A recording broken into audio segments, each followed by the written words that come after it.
आज का जो भंगी समुदाय है, उनको बता दिया गया है कि भई आप जो है, आप वाल्मीकि समाज हैं। देखिए ये चीज़ ट्रेडिशन देखिए पिछले ही कुछ सालों में 100 150 सालों के अंदर कितना चेंज किया गया है। तू तू क्या काबे की तरफ करके नमाज़ नहीं पढ़ता? तो कह रहा नहीं, हमारा तो काबा ये है, हमारा तो कलबा जो है सूरज को दिखा के बोल रहा है, ये हमारा कलबा है, ये हमारा अल्लाह है। अभी इतने दिन से इनकी क्या टिप्पणी थी कि तो खैरात ले रहे हैं सब और बुद्ध का जो मार्ग है और जो उनके अनुयायी हैं, ये तीनों 3 शब्द हैं। सभी जानते हैं यहाँ पे जो भी प्रेजेंटेशन होती हैं, डिबेट्स होती हैं या जो भी बातें होती हैं, इनका उद्देश्य साइंटिफिक टेम्परामेंट को एनकरेज करना होता है। उनके कुछ अनछुए जो पहलू हैं बाबा साहब का और उन पर बहुत सी जो बातें हैं, उस पर आज हम लोग चर्चा करने वाले हैं। फिलहाल कुछ चर्चाएँ हैं जो बाबा साहब से रिलेटेड है, वो तब तक हम लोग देख लेते हैं और उसके बारे में हम जानेंगे। लेकिन उससे पहले जो है हम लोग बाबा साहब के विचार जो हैं, उसको थोड़ा-सा देख लेते हैं।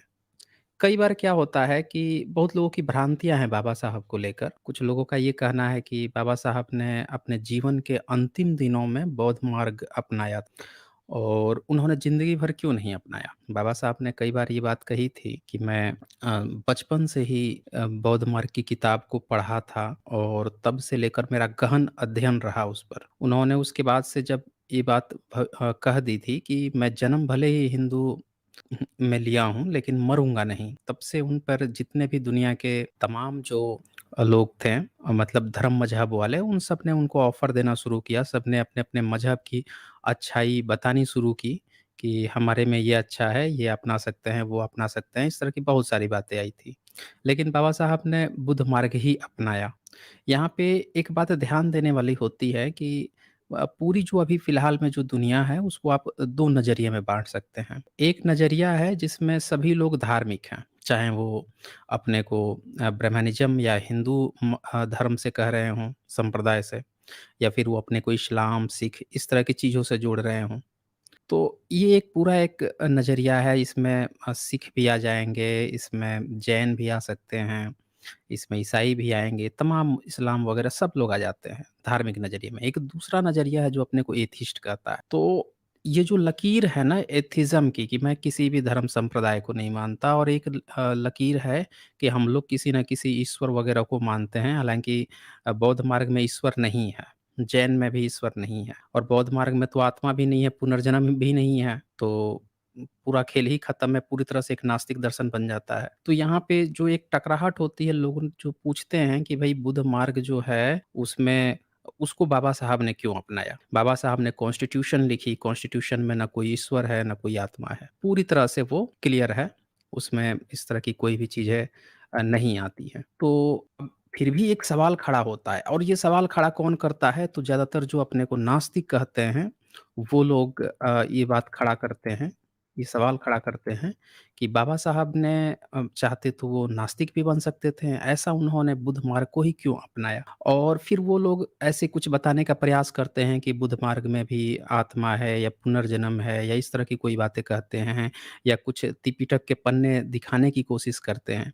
लेकिन हम यहाँ पे सब लोग जानते हैं कि जो बुद्ध हैं और बुद्ध का जो मार्ग है और जो उनके अनुयायी हैं, ये तीनों 3 शब्द हैं। ध्यान से समझिएगा दोस्तों, ये तीनों 3 शब्द और चौथी जो सबसे इम्पोर्टेंट बात है यहाँ पे कि बाबा साहब ने जो बुद्ध मार्ग को अपनाया, तो बुद्ध मार्ग तो 2600 साल हो गए थे। तो उस 2600 साल में से बुद्ध मार्ग हर पल इवोल्यूशन है। अगर आप अपना कोई पूर्वज मानोगे कि आपका पूर्वज कौन था? होमो सेपियंस था या होमो सेपियंस से पहले जो प्रजाति थी वो थी या उससे पहले थी, तो आपको एक टाइम पीरियड पिकअप करना होगा, एक चूज़ करना होगा टाइम कि आप किसको मान रहे हो। तो उसी तरह से जो 2600 साल का जो दायरा था, इस 2600 साल में से जब बुद्ध थे, क्या बाबा साहब ने बुद्ध के ही एग्ज़ैक्ट जो बातें थी उसी को ही अपनाया? या फिर बुद्ध के बाद से जो उनके अनुयायी हुए हैं, उन अनुयायियों में भी हर 50 साल, 100 साल में ट्रांसफ़ॉर्मेशन होता होगा, एवोल्यूशन हुआ है, 2600 साल में तो न जाने कितने सिद्धांत बनते हैं, बिगड़ते हैं, मॉडिफ़ाइड होते हैं, अपडेटेड होते हैं। तो उसके बाद से भी बुद्ध मार्ग के बहुत से चीज़ें देखने को मिली अपडेटेड वर्ज़न, तो क्या बाबा साहब ने उनको अपनाया? ये सवाल खड़ा होता है। तो यहाँ पे जो लोग इस बात की चर्चा करते हैं कि बाबा साहब को बुद्ध मार्ग की क्या अपनाने की ज़रूरत थी? बुद्ध मार्ग में ये है, वो है। वो दरअसल इसी दायरे को भूल जाते हैं। खुद को तो रेशनल दिखाने की कोशिश करते हैं, लेकिन निकलते हैं ढपोर संख बन जाते हैं, बेवकूफ़ की तरह प्रदर्शन कर देते हैं। यहाँ पे इस बात को समझना होगा कि बाबा साहब जो पॉइंट की बात कह रहे हैं कि जो एक्चुअल जो बुद्ध का मार्ग है वो क्या है और उनके अनुयायियों ने बीच में जो कैरी फॉरवर्ड किया, बाद में कई चीज़ें जोड़ी, घटाई और फिर हम देखते हैं कि 13वीं 14वीं सदी बाद भारत में बुद्ध मार्ग भी नहीं रहा। तो उस समय बुद्ध मार्ग की चीज़ों को कैसे गायब किया गया? अचानक से तो कोई चीज़ एलिमिनेट नहीं होता है। उसको ऑफ कोर्स उसमें कोई घुसा, उसको फिर तोड़ा-मरोड़ा, बनाया। हम डिफरेंट रिलिजन कल्चर से भी इसका एग्ज़ाम्पल ले सकते हैं। जैसे ईसाइयत को देखें, तो ईसाइयत में जो जो बाइबल बनता है, न्यू टेस्टामेंट बनती है। तो न्यू टेस्टामेंट में जो बातें आती है पहले ओल्ड टेस्टामेंट की, वो कहीं और से ली जाती है। वो ऑफ कोर्स जीसस से पहले की बातें हैं, तो वो उसका सोर्स क्या है, वो कहाँ से उठाई गई? ऑफ कोर्स उससे पहले जो प्रचलन में रहा होगा, वहाँ से उठाई गई होंगी। उसी तरह से जब आप कुरान की बातें करते हो, तो कुरान में भी बहुत सारी बातें कहा जाता है लगभग 60% चीज़ें जो हैं मुहम्मद के पहले की हैं और उसको मुहम्मद ने एक्सेप्ट किया और देन फिर कुरान जो है वो फ़ॉर्म करके आगे बढ़ा। ये बातें आती हैं, 2 चीज़ है। तो यहाँ पे रूप है, आप किस वर्ज़न को एक्सेप्ट कर रहे हो। बुद्ध मार्ग में भी ये चीज़ आपको समझना पड़ेगा कि जब बुद्ध मार्ग में अगर 13वीं 14वीं सदी के बाद से जो ब्राह्मणवाद खड़ा होता है, बुद्ध को ही अपना देवी-देवता बनाता है, तो जब बुद्ध को वो अपना विष्णु का अवतार बनाता है, जब बुद्ध के स्तूप को शिवलिंग कहता है, तो यहाँ पे वो ट्रांसफ़ॉर्म कर रहा है। तो क्या जो बुद्ध मार्ग की जो किताबें हैं, उन किताबों को उसने छोड़ दिया होगा, उसमें कुछ मॉडिफ़ाई नहीं किया होगा? ऑफ़ कोर्स किया होगा। तो उसकी जो किताबें हैं, उसकी जो बातें हैं, उसको हमें अच्छे से समझना पड़ेगा कि उन्हीं चीज़ों को अगर कोई दिखा के कहे कि देखो बुद्ध मार्ग में ये है, तो क्या उसको बुद्ध मार्ग की बात मान लेनी चाहिए? ऑफ़ कोर्स आप कहोगे नहीं, नहीं माना जा सकता है, क्योंकि बुद्ध तो 2600 साल पहले हुए।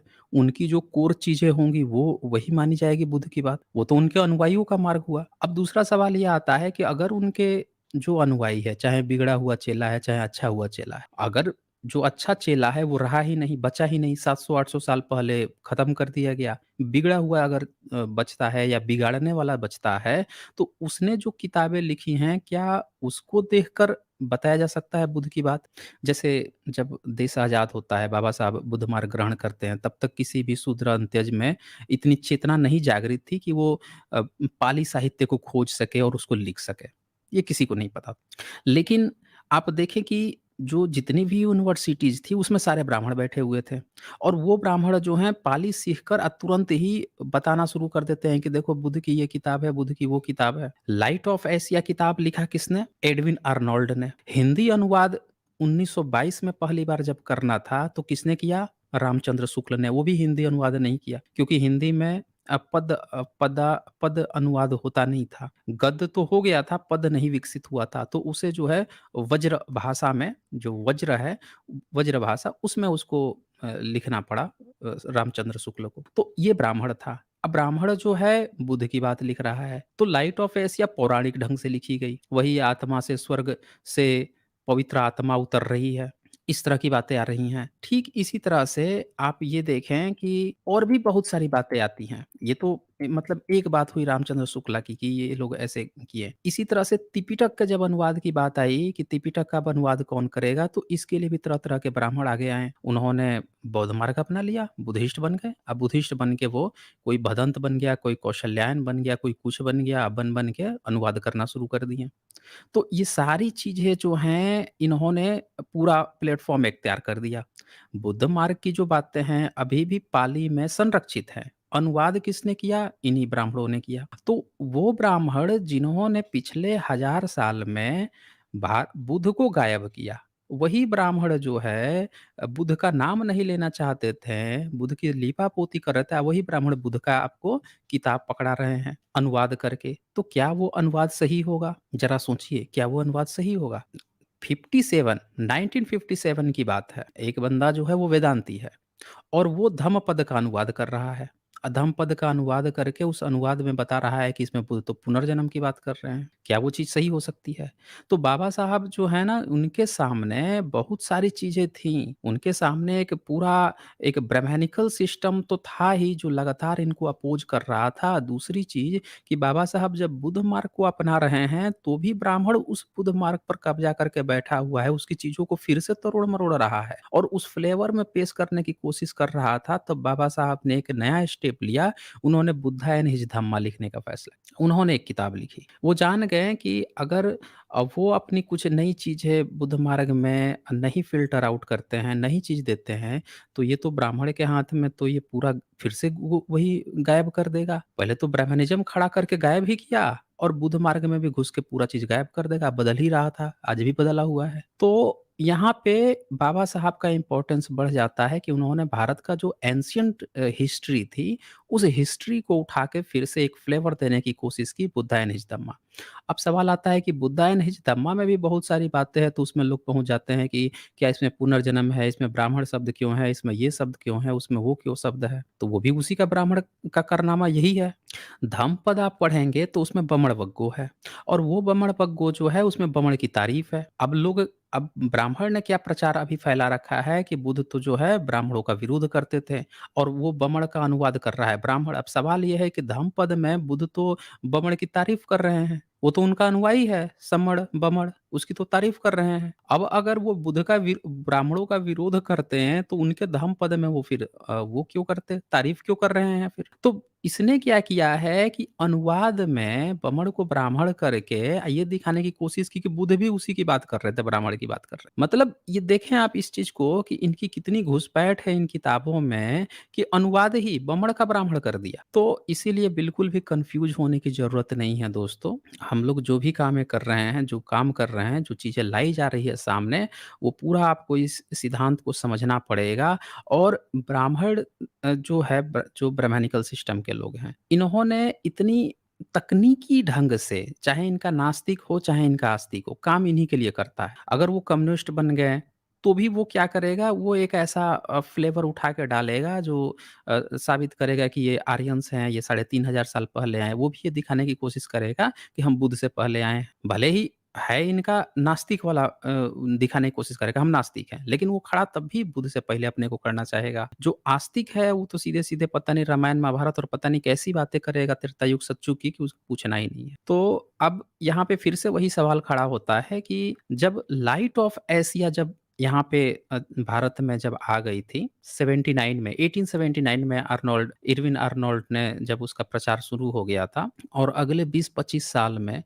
मतलब आप समझिए कि 1928 तक उसके 100-100 जो संस्करण समझते हैं ना, एक किताब का पहला संस्करण छपता है, अगली बार दूसरा संस्करण, तीसरा 100-100 संस्करण छप चुके थे, इतनी फेमस हुई। और वो किताब जो है पौराणिक रूप से लिखी गई थी दोस्तों। मतलब बुद्ध के रेशनैलिटी की बात उसमें नहीं लिखी गई थी। बुद्ध का ब्राह्मणों ने जो उनका एक वो चरित्र पैदा किया था कि ये आध्यात्मिक थे, आत्मा एक उतर रही है, वो जन्म ले रही है, दूषित लोक से हाथी उतर रहा है, इस तरह की जो ब्राह्मणों ने जो बातें लिखी थी, वो चीज़ का चित्रण था और फिर भी बुद्ध इतने ज़्यादा विश्व में प्रचलित हो गए। सोचिए अगर एडविन आर्नोल्ड आज की डेट में होते, तो उनको ये किताब लिखनी पड़ती, लाइट ऑफ एशिया नहीं, लाइट ऑफ वर्ल्ड लिखना पड़ता उनको। बुद्ध के बारे में लाइट ऑफ वर्ल्ड लिखना पड़ता। वो तो वो कहिए कि ये एशिया धरती थी जिस धरती पर मुहम्मद पैदा हुए हैं, जिस धरती पर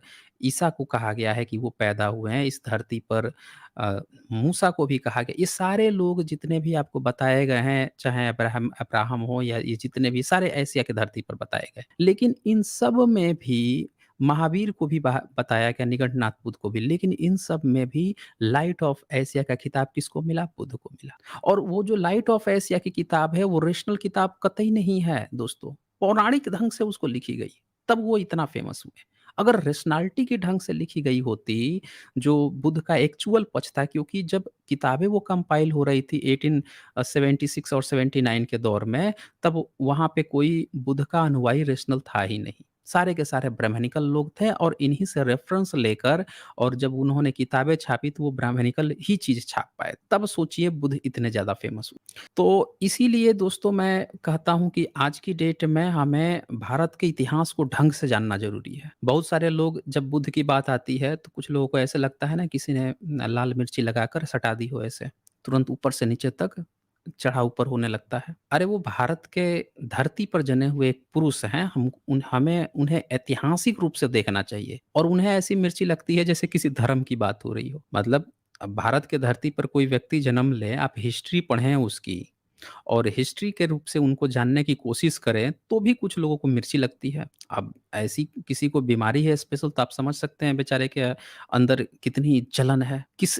डीएनए से वो आया हुआ है वो बंदा कि अभी उसमें जलन आ रही है, ये आपको समझना पड़ेगा। तो बहुत सारे सवाल आए अब यहाँ पे दोस्तों एक चीज़ समझना पड़ेगा कि मान लीजिए आप नास्तिक हो गए, आप एथिस्ट हो गए, आप सारी चीज़ें जान गए, आप एक परफेक्ट टीचर भी बन गए। तो भाई आप ना बन गए, दुनिया कैसे जानेगी? आपके ज्ञान का लाभ कैसे लेगी? आइंस्टीन है, आइंस्टीन ने अपनी कुछ इक्वेशन बनाए, अपनी कुछ रिसर्च की या न्यूटन ने अपनी रिसर्च की, कुछ भी की, वो जान गए। अब अगर वो एक एजुकेशन सिस्टम नहीं बनाएँगे, उस एजुकेशन सिस्टम में उन चीज़ों को कुछ लोगों को नहीं बताएँगे और वो फर्दर लोग उस चीज़ों को आगे नहीं प्रोपेगेट करेंगे, तब तो वो रिसर्च वहीं की वहीं रह जाएगी, धड़ी की धड़ी रह जाएगी। तो इसके लिए ज़रूरी था भिक्षु संघ बनाना।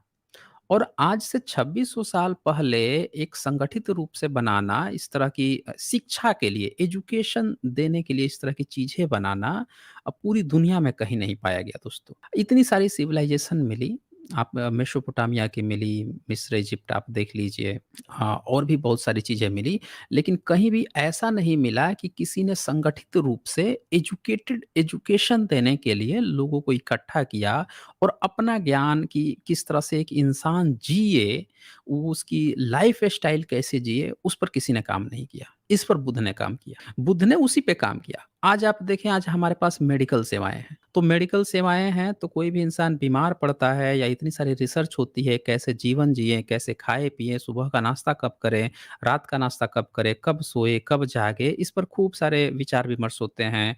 और आज चूँकि मॉडर्न साइंस है, जाँचने के लिए एक पैरामीटर है, लेकिन प्राचीन काल में तो ऐसा नहीं था और रिसर्च करने वाला कोई नहीं था। उस समय तो ऐसे लोग थे कि अच्छा उसके पास ज़्यादा धन है, मिल जाए चलो छीन लेते हैं। जिसके हाथ में लाठी उसी की भैंस, ये प्रथा थी उस समय। अक्कल बड़ी की भैंस, कोई किसी के एरिया में घुस जाता था, घोड़े-वोड़े पे बैठ गए, घुस गए, लोगों को देखे जला दिए, मर्द-औरतों को मार दिए, बच्चों को मार दिया, औरतों को गुलाम बना लिए, भोग की वस्तु बना लिए। यही सब तो चलता था प्राचीन काल में और क्या था? कोई सिविलाइज़ेशन नाम की चीज़ नहीं थी कि कोई किसी को पसंद आ गया, लड़की आया, उठा ले गया, जो बलशाली है ऐसे करते थे। और क्या था प्राचीन काल में? कोई सिविलाइज़ेशन नहीं थी। उस समय किसकी बात होती थी तो ज़्यादा से ज़्यादा बलवान की। लोग 10-10 बच्चे पैदा करते थे, 20-20 कि हमारा ज़्यादा संख्या रहेगा तो हम ज़्यादा बलवान रहेंगे। ये चीज़ तो होता था उस समय। उस समय 2600 साल पहले एक व्यक्ति जो है इन चीज़ों से ऊपर उठकर आपको ये चीज़ देने की कोशिश करते हैं कि यार हर इंसान जो है उसको जीने का हक है। सत्य बोलना चाहिए, झूठ मत बोलो, चोरी मत करो, व्यभिचार मत करो, नशा मत करो। नशा करके यही सब करते थे, हंगामा करते रहते थे। हिंसा से बचो, एक-दूसरे को तुम लोग मार देते हो। तो ये सारी बातों का प्रचार कर रहे थे, तो आप इसे समझ सकते हैं कि भारत हम लोग का कितना खूबसूरत धरती है, कितने खूबसूरत विचारक लोग यहाँ पैदा हुए, कि जो इन चीज़ों पे काम कर रहे थे, जहाँ पे पूरी दुनिया जो है जानवरों की तरह लड़-कट मर रही थी, लूटने में लगी हुई थी फिराक में, अपने-अपने स्वार्थ देख रही थी, और वहाँ पे ये सारी दुनिया में एक सिविलाइज़ेशन बाँधने का काम कर रहे हैं। तो ये हमें पूरा इस चीज़ को समझना पड़ेगा कि ऐसे हमारे देश में ऐसे लोग पैदा हुए और आज ऐसे महापुरुष को भारत में भुला दिया गया। हमारे यहाँ कहने वाले लोग तो इतने बड़े-बड़े कहानीकार हैं कि हम इतने लाख से सिविलाइज़ेशन लेके आए हैं, ये हैं और उनको पता ही नहीं है। और बुद्ध के बाद से जब उन्होंने संघ बनाते हैं, भिक्षु संघ जो बनाए थे, जो कहा जाता है कि क्यों बनाया? तो भैया वो प्रचार तंत्र के लिए और उन भिक्षु संघों ने इस पे काम किया। भिक्षु संघ ने देखते ही देखते न जाने कितनी जो यूनिवर्सिटीज़ थी, वो खड़ी कर दी। भारत में विदेश से लोग आके पढ़ने लगे।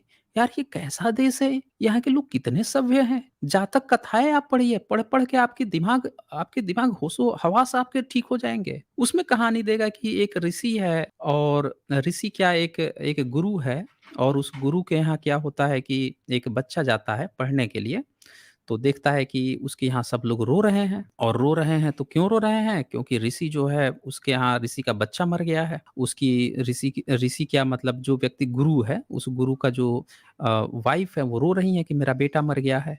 उसके घर के अगल-बगल के सब लोग रो रहे हैं और वो बच्चा जो जाता है वहाँ पे पढ़ने के लिए, तो वो देखकर उसको बड़ा आश्चर्य होता है कि यहाँ लोग रो क्यों रहे हैं? उससे बोलते हैं कि बेटा तुमको रुलाई नहीं आ रही है? तुम्हारे गुरुजी का बेटा वो हो गया है। तो बोलता है नहीं हमारे यहाँ तो कोई ऐसी स्थिति मतलब रोने की ऐसी नहीं पड़ती है। तो कहें तुम्हारे यहाँ कोई मरता नहीं है क्या? तो कहता है कि नहीं हमारे यहाँ तो ऐसी स्थिति लेकिन ऐसी आती भी है तो इस तरह से कोई दहाड़ के लोग रोते मरते तो नहीं है हमारे यहाँ। तो उसके गुरु को बड़ा आश्चर्य होता है, हैं? हमारे यहाँ ऐसा कैसा चेला आ गया? ऐसी बात कह रहा है। तो गुरुजी क्या करते हैं कि उनका तो इकलौता बेटा था।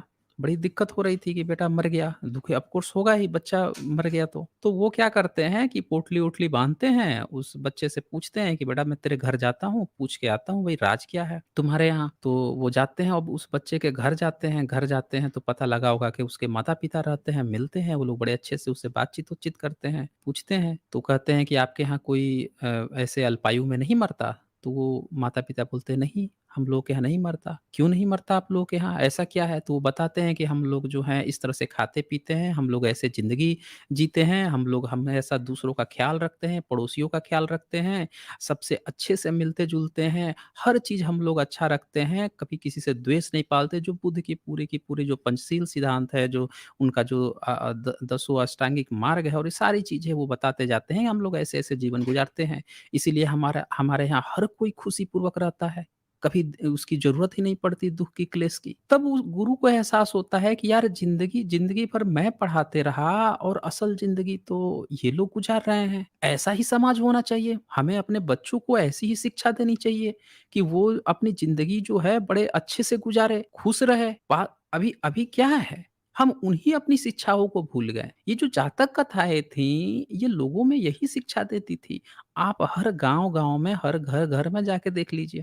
हर पड़ोसी जो है, अपने ही पड़ोस से परेशान है। पड़ोस वाला आगे बढ़ गया तो परेशान है, पड़ोस वाला नीचे गया तो भी परेशान है कि यार वो पता नहीं क्या कर रहा है, ये कर रहा है। कोई पी के इधर-उधर तमाशा बना रहा है, नशा करके इधर-उधर तमाशा बना रहा है, तो कोई कुछ कर रहा है, आपस में ही द्वेष है। लड़ाई ब्राह्मणवाद से लड़नी है, आपस में ही रहे हैं। भाई-भाई बचपन से भाई हैं, साथ खाए-पिए बढ़े हैं। घर में बाल-बेबी बच्चे आ गए, तकरारें बढ़ गईं। वो थोड़ा-सा अधिक कर लिया, वो थोड़ा-सा कम कर लिया, मार-झगड़ा शुरू हो गया। क्यों ऐसा हो रहा है? हम लोग क्यों इतने बिखरे पड़े हैं? क्योंकि हम अपनी असल उन्हीं शिक्षाओं को भूल गए हैं जो शिक्षा हमारे पुरखों ने उस समय इजाद की थी। वो देना चाहते थे हम लोगों को। जातक कथाएँ क्यों लिखी गई? बार-बार इसे सुनो, समझो, क्या शिक्षा दे रहा है? क्या बताना क्या जा रहा है कि हम कैसे हँसी-खुशी जिएँ? थोड़ा-सा बर्दाश्त कर लेना, थोड़ा-सा टॉलरेट करना, इन चीज़ों को क्षमताओं को विकसित करना, टेम्परामेंट जो है वो एक सम्यक टेम्परामेंट होना, इन चीज़ों को हम भूल गए। क्यों भूले? किसने भुलवाया? किसने हमें गुस्सा होना सिखाया? किसने बात-बात पर हमें श्राप देना सिखाया? और वहीं दूसरी तरफ आपने देखे ये हमारे ऊपर कौन-सी सिविलाइज़ेशन थोप दी गई? बार-बार एक ऋषि गुस्सा हो जा रहा है। कोई लड़की जो है आप कालिदास का शाकुंतलम पढ़ लीजिए, तो वो अभिज्ञान शाकुंतलम में क्या लिख रहा है कि एक लड़की जो है वो बैठी हुई है, ख्वाब में उसका एक वो है एक उसका प्रेमी है दुष्यंत, उसके ख्वाब में और यहाँ से एक ऋषि गुज़रता है, उसे वो हेलो, हेलो बोलता है, वो सुनती नहीं है, कुछ बोलता है, आवाज़ देता है, नहीं सुनती है, श्राप दे देता है, जा तू उसको भूल जाएगी। कलह पैदा कर दे रहा है, बात-बात पे श्राप, खाना नहीं खिलाया तो श्राप, ये कर दिया वो श्राप। तो हमें इतने जो बताया गया हमें कि हमारे पूर्वज ऋषि होते थे, हमारे पूर्वज कभी ऋषि नहीं होते थे, ये ऋषि तो धर-पाखंडी, बेवकूफ़ मूर्ख है, जो छोटी-छोटी बात पे श्राप देता है, ये हमारे कभी पूर्वज नहीं थे। हमारे पूर्वज वो लोग थे जो हमें सम्यक कल्चर सिखा के गए, सम्यक सभ्यता सिखा के गए, सम्यक वाणी, जो सम्यक सभ्यता होती है, ये सारी चीज़ें हमारे लोग दे के गए हैं। भारत ऐसे विश्वगुरु नहीं कहा गया। हम लोग जो हैं आज जो हम लोग जिस तरह से हम बर्बाद किया गया हम लोगों को, इसका कारण ही सिर्फ़ ये था हम लोग अपने असल कल्चर को भूल गए। आज जो बच्चे इधर टुन्नी बन के घूम रहे हैं, उनको लग रहा है कि बता दिया, कहानी सुना दिया कि राम है, कृष्ण है, ये है, वो है, तरह-तरह की कहानी सुना दिया। वो बच्चे सोच रहे हैं कि भई अब यही हमारा भगवान है ये। अरे भाई! एक बार खोल के तो पढ़ ले, एक बार इतिहास तो खोल के पढ़ लो। हमारे पूर्वज कौन थे? अगर हमारे पूर्वज थे तो ऑफ़ कोर्स अच्छे थे, वो अच्छी शिक्षा दिए होंगे। ये क्या होता है तीर निकाल के मारना शुरू कर देंगे, हैं? आज तक कभी भी किसी सम्यक सभ्यता ने कभी तीर धनुष निकाल कर मारने की कोशिश नहीं की। आपको इनके जो वो कहानी भी आप सुनेंगे ना, इनके जो दिखाने की कोशिश करेंगे कि तुम लोग असुर हो, तुम दैत्य हो, तुम लोग राक्षस हो, उसमें भी ये लोग चाह के भी खराब चीज़ नहीं दिखा पाते। जैसे एकलव्य का उदाहरण लीजिए। एकलव्य को इन्होंने क्या दिखाया कि एक कुत्ता भौं-भौं कर रहा है, तो एकलव्य जो है तीर मार देता है और तीर मारता है तो वो तीर कुत्ते को नहीं लगती, कुत्ते के मुँह को बाँध देती है।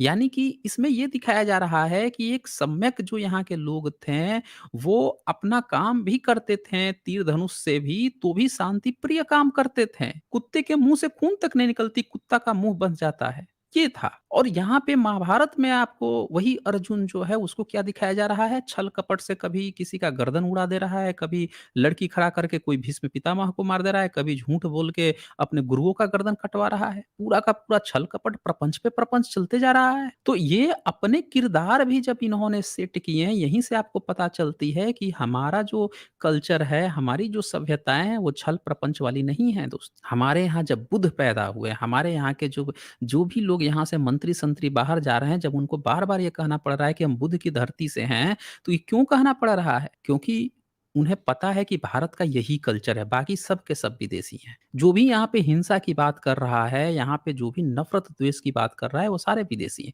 हम लोग का कल्चर कभी ये नहीं रहा। तो ये यहाँ पे जो सवाल खड़ा हुआ कि भई बीच-बीच में बहुत बार जो बौद्ध मार्ग में भी परिवर्तन किए गए, परिवर्तन होते रहा। तो बाबा साहब ने उसमें से कौन से पॉइंट को चूज़ किया? क्या बाबा साहब जो हैं, जो बीच में जो बदलाव आ रहा था, जो भिक्षु संघ जो खड़ा था, क्या उस पर भी कुछ बातें कही? तो बाबा साहब ने इस पर बहुत सी बातें कही हैं, आज मैं थोड़ा-सा तब तक दिखा देता हूँ, जब तक वो जुड़ेंगे तब तक हम लोग कुछ पॉइंट्स को देख लेते हैं। बाबा साहब ने जो बुद्धा एंड हिज धम्मा लिखा, उसके ही इंट्रोडक्शन में उन्होंने बहुत सारी बातें लिखी हैं।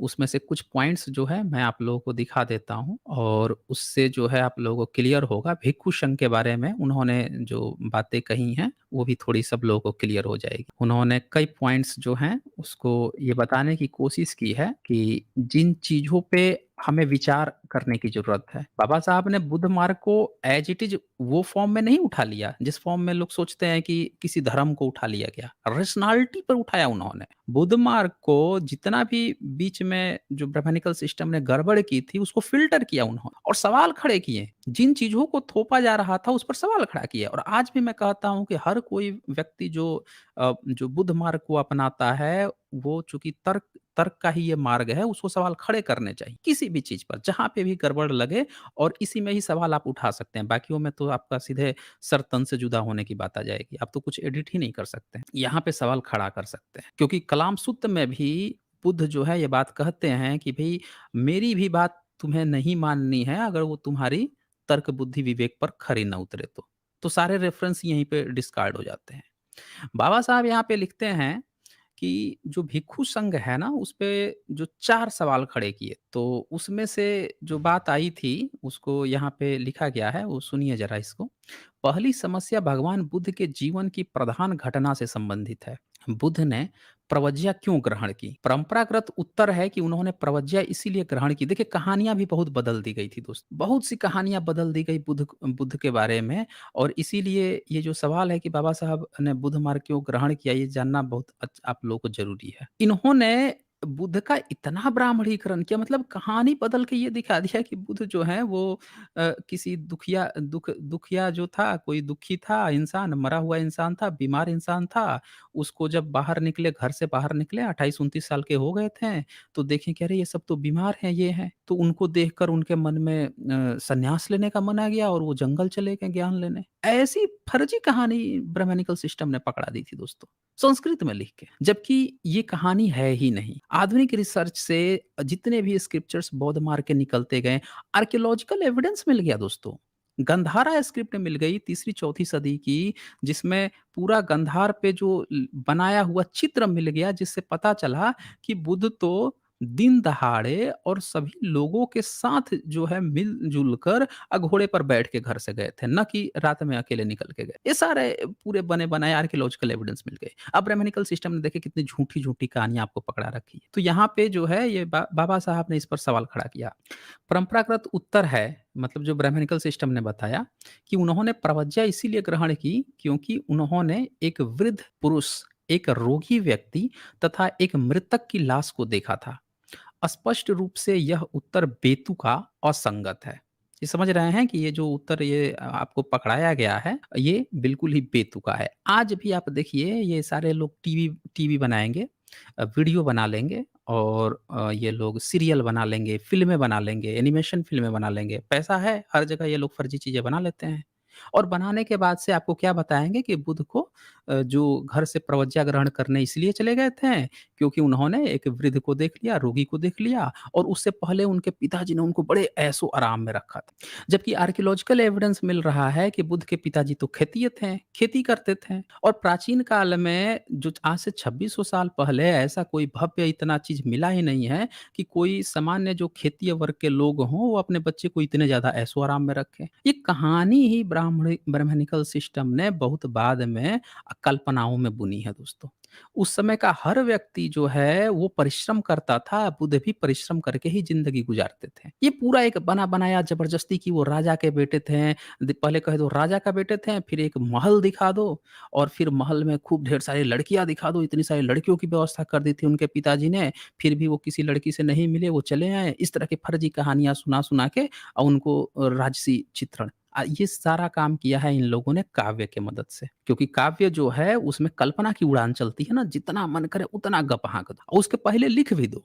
क्या लिखो कि ये कवि की कल्पना है। जैसे अश्वघोष में लिखा है कि ये कवि की कल्पना है। कवि की कल्पना भी है फिर उसमें गपोड़े पर गपोड़ जो है ब्राह्मणिकल सिस्टम संस्कृत में गपोड़े जा रहा है, गपोड़े जा रहा है। तो ये देखें तो यहाँ पे बाबा साहब ने सवाल उठाया। स्पष्ट रूप से यह उत्तर बेतुका है। जिस समय सिद्धार्थ बुद्ध ने प्रवज्ञा ग्रहण की थी उस समय उनकी आयु 29 वर्ष की थी। यदि सिद्धार्थ ने इन्हीं 3 दृश्यों के परिणाम स्वरूप प्रवज्ञा ग्रहण की, तो ये कैसे कहा जा सकता है कि उन्होंने ये 3 दृश्य पहले कभी नहीं देखे? ये जीवन की ऐसी सामान्य घटनाएँ हैं जो प्रतिदिन सैकड़ों की संख्या में घटती रहती है और सिद्धार्थ इससे पूर्व उन्हें देख पाने में असफल नहीं रहे होंगे। इस परंपरागत मान्यता को स्वीकार करना असंभव है कि 29 वर्ष की आयु होने पर सिद्धार्थ ने उन्हें पहली बार देखा। यह व्याख्या विश्वसनीय और तर्कसंगत नहीं है, किंतु यदि यह प्रश्न का उत्तर नहीं है, तो यथार्थ उत्तर क्या है? तो बाबा साहब यहाँ पे आप देख रहे हैं कि इनकी जितनी भी बातें होती थी ब्राह्मणिकल सिस्टम ने जो परंपरागत रूप से फैला रखा था, उन सबको कतई भी स्वीकार नहीं करते थे और वो हमेशा ही लेटेस्ट जो रिसर्च है या और भी जो खोज है उसकी वो बातें करते थे। तो उन्होंने यहाँ पे सवाल खड़ा किया और फिर डीडी कौशाम्बी की किताब आई तो उन्होंने भी इस बात को पूरी तरह से दिखा दिया। फिर आर्कियोलॉजिकल एविडेंस मिलने लगे तो पूरा साफ हो गया कि ब्राह्मणिकल सिस्टम ने बुद्ध के बारे में कितनी झूठी बातें फैला रखी। आज भी आपको बुद्ध के या बुद्ध धर्म के बारे में जितनी जानकारी आपको ब्राह्मणिकल सिस्टम देगा, वो झूठी जानकारी देगा और वो जानबूझ के उसने ये सारी सीरीज़ बनाई हुई है। वो पिछले 700-800 सालों में यही कर रहा है कि कभी बुद्ध को अवतारिक रूप बना देगा, चमत्कारिक बना देगा सीधे-सीधे करके जैसे देवदासी बना के व्यभिचार करता था, वैसे ही व्यभिचार करवाते रहे। जो व्यक्ति बुद्ध जो हैं शादी के बाद से उन्होंने शादी शादी के बाद से उनके जो मठ कह सकते हैं या उनके जो वहाँ पे रहते थे महाविहारों में, वहाँ पे महिलाओं के लिए अलग सेपरेट आवास, जहाँ पे पुरुषों की आवाजाही नहीं, उनकी हेड भी हो। ये बिल्कुल इतना सेपरेट उन्होंने कर दिया उस समय समय की परिस्थितियों के अनुसार और पहली बार महिलाओं को उन्होंने अधिकार दिया। पूरे आर्कियोलॉजिकल वडनगर गुजरात में मिला है पूरा का पूरा।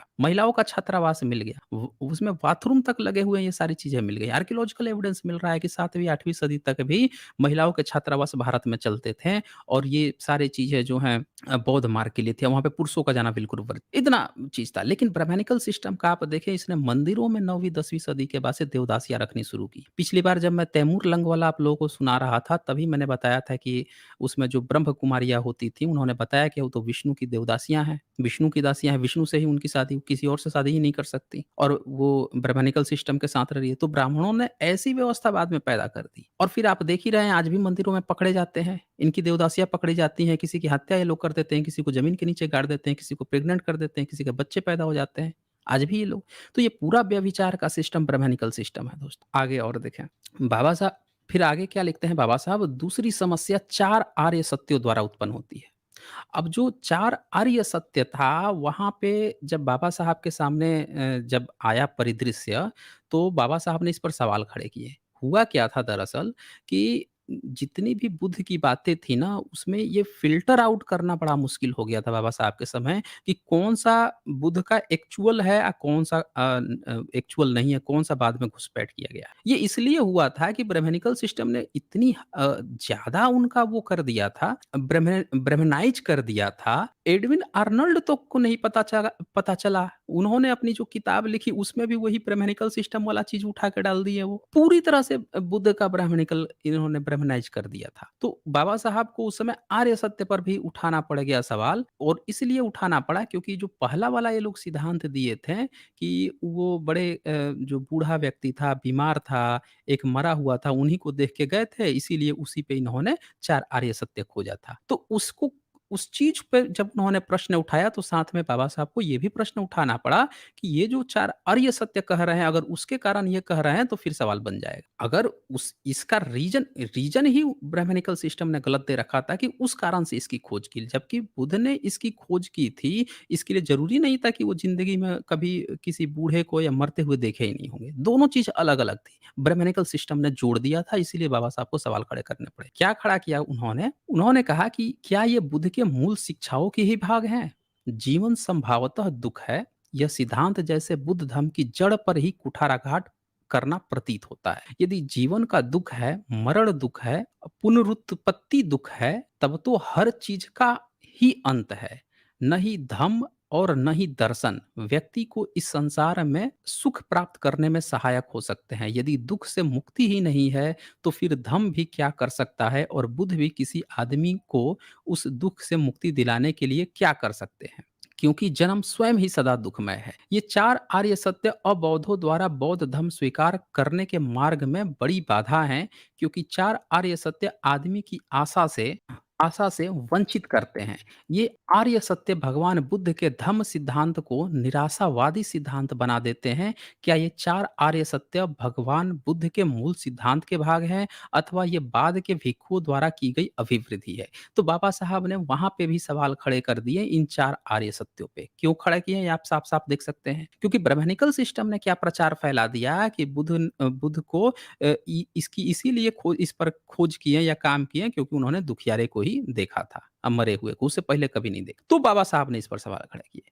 अन्यथा अगर ये इंडिपेंडेंट है तो फिर इसकी व्याख्या अलग। दूसरी बात क्या हुआ कि ब्राह्मणिकल सिस्टम ने यह प्रचार किया कि बुद्ध तो केवल दुख पे ही बात कर रहे थे, जिंदगी भर दुख पर ही बात करते थे। तो बाबा साहब ने सवाल खड़ा कर दिया है कि अगर ये दुख है, जिंदगी अगर दुख है, तो फिर सुख का क्या काम है? फिर धर्म का फिर सुख कैसे दे सकता है? वो सारा सवाल इसमें अटैच्ड करते चले गए उसी चीज़ से। इसलिए उन्होंने यहाँ पे प्रश्न खड़ा कर दिए, जो उन लोगों की व्याख्या थी। समझिएगा, इस चीज़ को ध्यान दीजिएगा। बाबा साहब ने जो सवाल खड़ा किए, वो ब्रह्मैनिकल सिस्टम ने जो बुद्ध पर अपनी टिप्पणी की थी, उसकी जो गलत व्याख्या की थी, उस पर उनका प्रश्न था। उनके व्याख्या पे इन्होंने सवाल खड़ा किया था। दोनों अलग है। बुद्ध के सिद्धांत पर सवाल खड़ा करना अलग पॉइंट है, लेकिन ब्रह्मैनिकल सिस्टम ने जो चीज़ पेश किया है, उस पे सवाल खड़ा करना वो अलग पॉइंट है। इसके अंतर को समझना होगा, बहुत सारे लोग इस अंतर को नहीं समझ पाते हैं। अच्छा, इसके बाद से एक तीसरी भी बात बाबा साहब ने कही, उसको भी समझिए।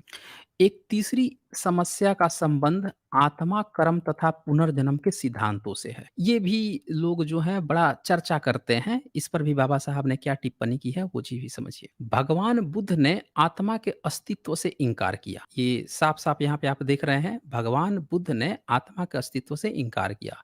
लेकिन साथ ही उन्होंने कर्म तथा पुनर्जन्म के सिद्धांत का भी समर्थन किया है। इस चीज़ को समझिएगा, यहाँ पे क्या लिखा है, कर्म तथा पुनर्जन्म। अब ये पुनर्जन्म जो शब्द है, इसकी व्याख्या बुद्ध मार्ग में अलग है और ब्रह्मैनिकल सिस्टम आप इस पुनर्जन्म की व्याख्या ऐसे आपको प्रस्तुत करेगा जैसे कि वो अपने में मानता है कि कोई इंसान मर गया, आत्मा होती है और जाके फिर जन्म ले लेती है, फिर नया पुनर्जन्म हो जाता है। समझ रहे हैं? बाबा साहब ने क्या कहा ऊपर? आत्मा के अस्तित्व को इनकार किया और दूसरा बात इन्होंने क्या कहा कि इन्होंने कर्म और पुनर्जन्म के सिद्धांत का समर्थन किया। दोनों स्टेटमेंट अलग है। यानी पुनर्जन्म की जो व्याख्या बुद्ध मार्ग में है वो बिल्कुल डिफरेंट है। वो ब्राह्मणों वाली पुनर्जन्म की व्याख्या ही नहीं। समझ रहे हैं? अभी ये लोग क्या करता है, ब्राह्मण धर्म के बंदे क्या करते हैं, कहते हैं कि बुद्ध जो है पुनर्जन्म मानते थे और धीरे से आके अपना वाला पुनर्जन्म लाके थोप देगा आत्मा वाला, कि मर गया देखो फिर दोबारा जन्म ले लिया। वो वाला चीज़ है ही नहीं दोस्तों यहाँ पे। व्याख्या ही अलग हो जाती है यहाँ पे। और सुनिए, प्रथम दृष्टि में प्रश्न पैदा होता है कि आत्मा ही नहीं है तो कर्म कैसा? जब आत्मा है ही नहीं तो कर्म कैसा? आत्मा ही नहीं तो पुनर्जन्म कैसा? बिल्कुल सही बात, बिल्कुल सही क्वेश्चन खड़ा किया। ये सचमुच चकरा देने वाले प्रश्न हैं। भगवान बुद्ध ने इन शब्दों का भिन्न अर्थों में प्रयोग किया। देखिए यहाँ पे बाबा साहब साफ-साफ लिखते हैं कि बुद्ध ने इन शब्दों का भिन्न अर्थों में प्रयोग किया है। ये ब्राह्मण वाला जो आप लोग समझ लेते हो उस अर्थ में कतई नहीं है। उन अर्थों से सर्वथा भिन्न जिन अर्थों में भगवान बुद्ध के समकालीन ब्राह्मणों ने उन शब्दों का प्रयोग किया था। आप यहाँ पे फिर से शब्द के चयन पर ध्यान दीजिएगा। उन बुद्ध के समकालीन ब्राह्मणों, अब यहाँ ब्राह्मण शब्द आ गया है तो कोई क्या कहेगा कि क्या यहाँ पे बाबा साहब ये कह रहे हैं कि बुद्ध के समय में कोई ब्राह्मण था? ये अनुवादिक अनुवादिक ये गलती हो। जब आप अच्छे तरह से भारत के हिस्ट्री को पढ़ेंगे तो आप ये पाएंगे कि भारत में जो बुद्ध के समकालीन लोग थे, जो विद्वान थे, उन्हीं विद्वानों को बमड़ कहा जाता था। वही विद्वान जो है उनको बमड़ कहा जाता था। और इसका ब्राह्मणों ने क्या अनुवाद कर दिया उसी बमड़ शब्द का, ब्राह्मण। हर जगह जहां जहां बमड़ लिखा था हर जगह जाके कर लिख दिया ब्राह्मण।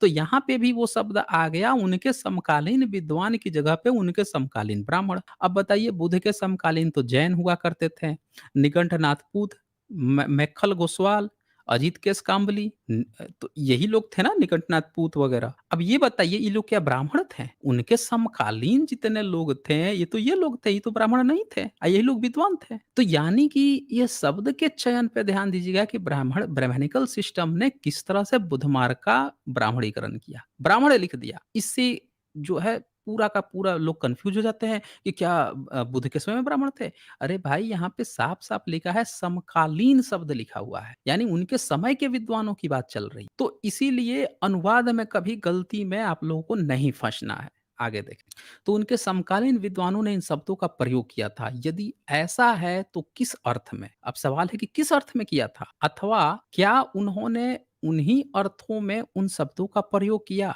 जिन अर्थों में ब्राह्मण इनका प्रयोग करते थे? यदि हाँ, तो क्या आत्मा के अस्तित्व को अस्वीकार करने तथा कर्म और पुनर्जन्म के सिद्धांत को मान्य करने में भयानक असंगति नहीं है? तो यहाँ पे बाबा साहब ने अब सीधे-सीधे सवाल खड़ा कर दिया है कि आज जो ब्रह्मनिकल सिस्टम ने जो खड़ा कर रखा है अपने जो पुनर्जन्म या कर्म फल या तरह-तरह की चीज़ है, तो क्या वही चीज़ जो है बुद्ध ने भी कहा? नहीं, बिल्कुल डिफरेंट कहा। बाबा साहब ने यहाँ पे कहा, जो लोग ये बात पे कन्फ्यूज़ रहते हैं कि जो ब्रह्मनिकल सिस्टम वाला पुनर्जन्म है उसकी बात कहे हैं, तो वो अपना कान खोल के यहाँ पे साफ कर लें, रुई लगा के अच्छे से साफ कर लें। बाबा साहब ने इस पर खड़ा किया है, क्वेश्चन खड़ा किया है, और फिर भी बेवकूफ़ों की तरह बुद्धा एंड हिज धम्मा किताब खोल लेंगे, कहेंगे उसमें बाबा साहब ने ये लिखा है, वो लिखा है। अरे भई, बाबा साहब ने यहाँ साफ-साफ लिख दिया है कि वो बिल्कुल अर्थ ही नहीं है। इनमें जो पुनर्जन्म की बात होती है, वो होती है आपके विचारों का परिवर्तन। आपने प्रवज्ञा ग्रहण कर ली, आपका नया जन्म हो गया।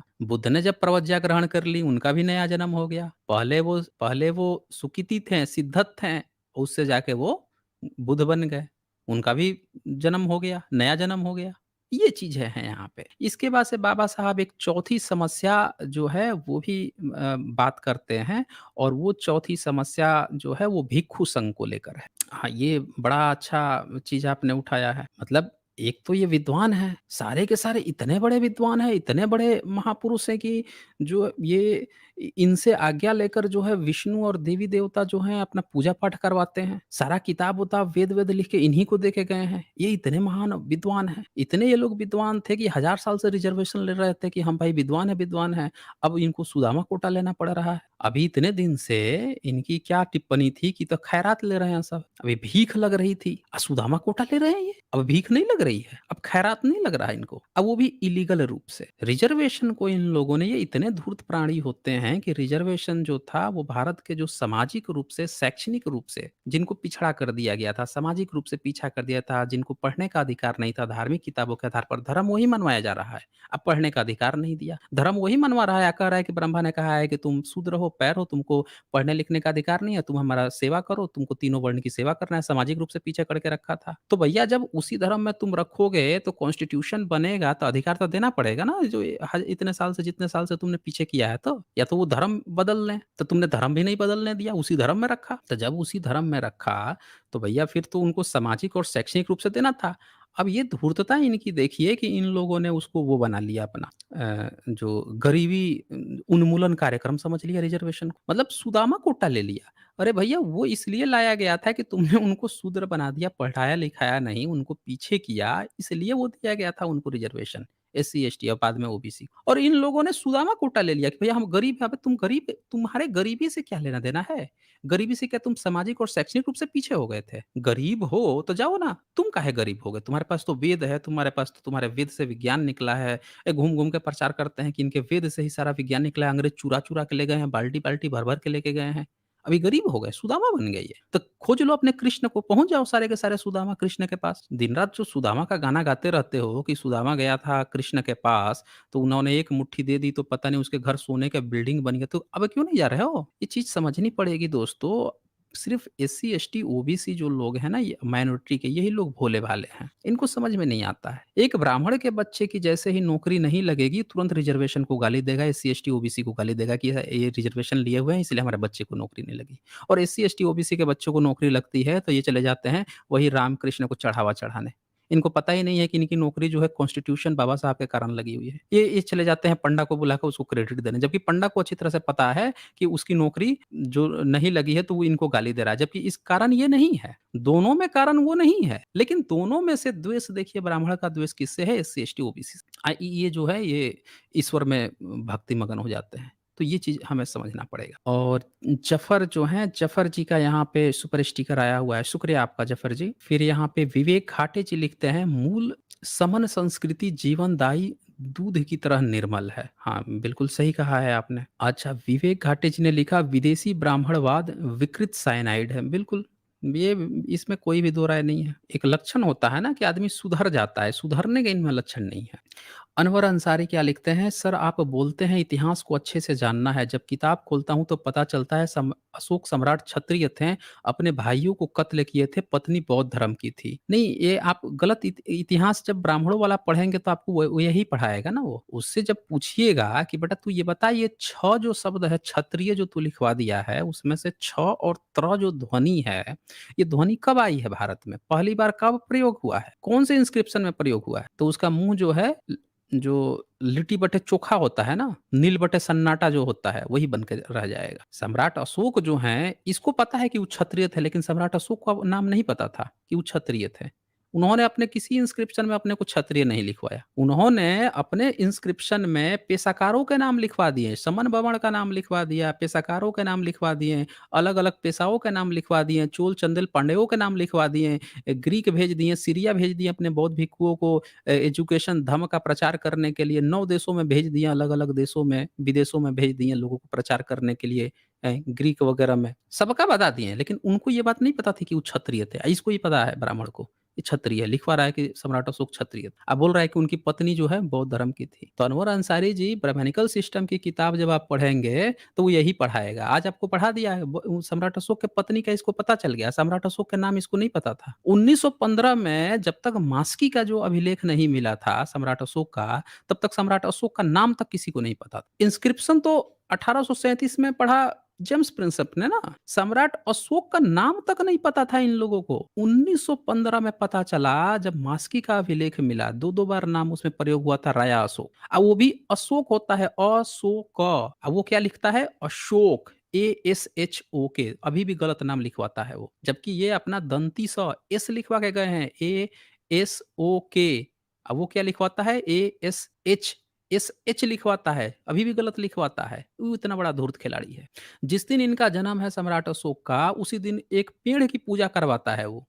इनका जन्मदिन किसी को नहीं पता, लेकिन उसी दिन पेड़ की पूजा हो रही है और उस पेड़ का भी नाम अशोक है। ये ब्राह्मण को ज़रूर पता है। तो आप समझ सकते हैं कि वो कितना धूर्त खिलाड़ी है। वो तो फाहियान आए थे, उनका नोट्स जब मिल गया, फाहियान के नोट्स, उन्होंने अपने आँखों से देखा था 5वीं सदी में सम्राट अशोक का जो वो जश्न मनाते थे, रथ निकाल के पूरा जो आज का नालंदा जो जगह है, पटना जगह है, वहाँ पे। पूरे बिहार में और यूपी में जो है मनाया जाता था, उनका जश्न मनाया जाता था, सम्राट अशोक का बर्थडे मनाया जाता था, सम्राट अशोक के मरने के 700-800 साल बाद। वो चीज़ उन्होंने देखा था, वहाँ से डेट वगैरह फाइंड करके तब पता चला कि अच्छा सम्राट अशोक का बर्थ डेट जो है उसी दिन है। अब मिलान किया गया तब पता चला कि ब्राह्मण तो उसी दिन एक और बर्थडे मनवाता है, लेकिन वो पेड़ की मनवा रहा है या कह रहा है पेड़ का नाम अशोक है। तो ये इतना बड़ा धूर्त है। आज आपको ये पढ़वा दिया, ये क्षत्रिय हैं, समझिए कि बहुत बड़ी जानकारी आपको दे दिया वो तो। उसकी धूर्तता की कमी नहीं है।